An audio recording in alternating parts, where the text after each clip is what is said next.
First thing you're going to want to do is open up your Premiere Pro application. I have it in my dock, but it might also be located in your applications folder. Once it opens up, you have the options of either starting a new project or opening a project.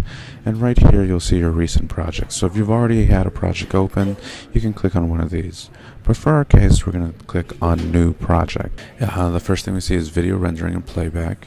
Unless you have the appropriate graphics card, you will not get the Mercury Playback Engine GPU acceleration option. For most practical purposes, we can keep it on software. If you have the right GPU, you can click Mercury Playback Engine GPU acceleration. The video display format, just keep it on timecode. The rest of these are for when you're printing out to film. Display format for audio, I just keep it on audio samples. And if you are shooting in high definition, I would keep the capture at HDV, although this doesn't really matter as much anymore. This is from back in the day when we used to actually import footage from videotape. So the location is where you're going to save your project file. You can change that by pressing browse, and you can select any location you want.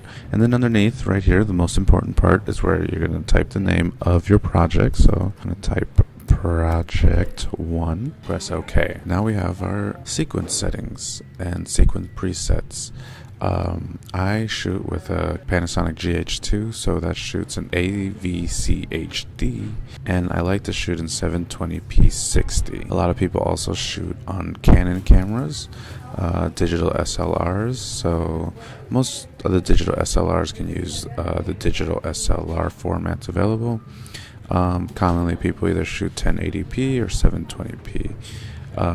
But like I said, I shoot 720p in AVC HD. So I'll pick this one right here.